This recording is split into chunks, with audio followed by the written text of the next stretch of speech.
Well, good morning. I'm Brent Adams here with your Halloween edition of the Rural Strong Morning Ag Report here for this Tuesday, October 31st, the 304th day of 2023.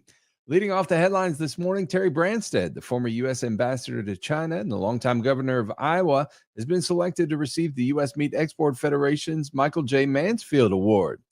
USMEF established the award in recognition of the U.S. Senate Majority Leader and ambassadors to Japan, whose 5 decades of government service advanced U.S. trade relations throughout the world. Bill Westman will receive the USMEF Distinguished Service Award. This award honors outstanding figures in the red meat industry who exemplify the exceptional individual dedication responsible for the Federation's success.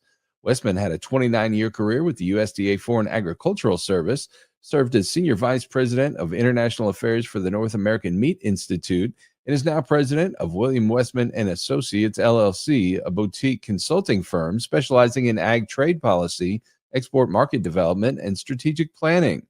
The awards will be presented November 9th at the USMEF Strategic Planning Conference in New Orleans. And we continue watching activity on the next Farm Bill. A top official for the National Cattlemen's Beef Association says a likely Farm Bill extension could be a year or more away and include some commodity payment fixes. $1 trillion bipartisan farm and nutrition package is a pretty slim bet to get passed in the House of Representatives right now. And the same for the Senate, according to Ethan Lane, NCBA's vice president for governmental affairs on the group's Beltway Beef podcast. There's a growing call for an extension of some kind in this funding package in the next few weeks that'll buy everybody a little bit of time and breathing room to get that work done. And despite the months of hearings, meetings, and listening sessions, Lane says of the chairs and ranking members of both ag committees, they're still miles apart on those bills. And that's before we start the amendment process, where the real kind of crazy ideas and animal rights nuts and everybody else can kind of come out of the woodwork and try to impact that final package. So I think it's reasonable to assume we will see some sort of a blanket extension of the current farm bill. It could be as long as a year. I've heard some people suggest 18 months to get it out of this Congress. And Lane says shore up those commodities that will suffer more direct impacts in the short term without some kind of interim relief.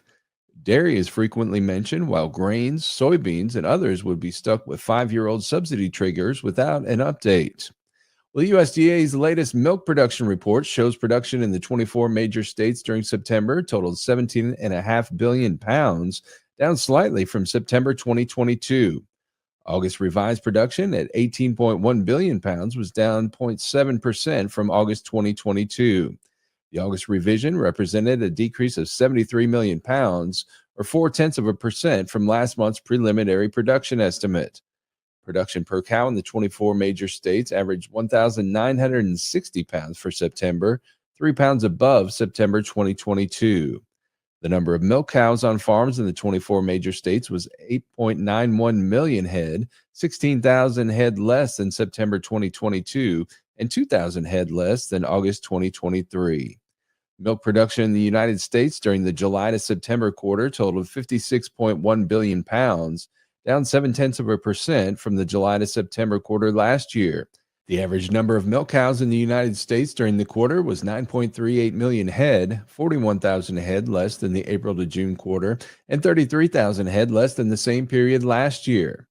Well, with El Nino climatic conditions expected to last all winter long, what does that mean for possible impacts to our nation's agriculture?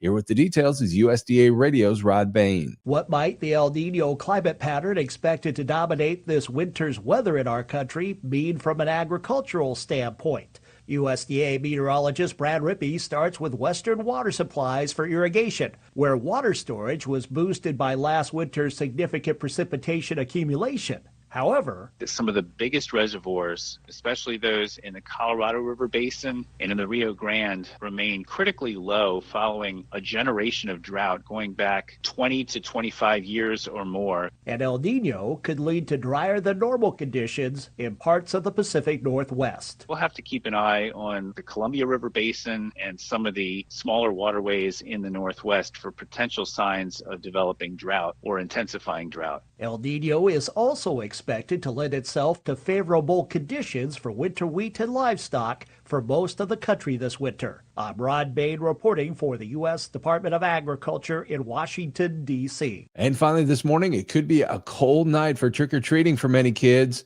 Here with those details is USDA Radio's Gary Crawford. Spooky music usually accompanies trick-or-treaters on their yearly sojourns, but this year, this might be more appropriate. There's several parts, especially along the northern tier of the United States, that actually have snow on the ground. Ag Department meteorologist Mark Brusberg says there could be several places with a little bit of snow on the ground. Parts of Montana, North Dakota, northern Maine. They've even got some snow in the vicinity of Denver and West. The only place expecting snow to actually be falling would be parts of Michigan, but Brusberg says it's going to be cold for many, many trick-or-treaters over a wide area. Parts of the Midwest and in New England, they're looking at sub-freezing temperatures around the time the trick-or-treaters get out, and really as far south as Missouri. But look for mild trick-or-treat weather in the usual spots: California, the Southwest, and Florida. Gary Crawford for the U.S. Department of Agriculture. Well, you can keep up with the latest from the world of agriculture by subscribing to the Tractors and Troubadours podcast from Rural Strong Media. Each week, I bring you agriculture industry newsmakers, hot-button industry issues, educational features, and the best in traditional country music. The Tractors and Troubadours podcast can be found at ruralstrongmedia.com or wherever you get your podcasts. We also invite you to join us daily on Rural Strong Radio, our 24/7 streaming radio station, found at ruralstrongmedia.com or on the Live 365 streaming radio app for your mobile device. Each day, we bring you our award-winning agriculture programming, as well as the best in traditional country music, mixed in with a little bluegrass, western swing, southern rock, and inspirational music. Again, the place to find Rural Strong Radio is ruralstrongmedia.com or the Live 365 streaming radio app. We're portable, so take us with you everywhere you go this harvest season. We'll get you through those long, challenging days this fall. Well, I'll be back again tomorrow with another Rural Strong Morning Ag Report here on Steve Shetler Media. Happy Halloween, everybody, and make it a great day.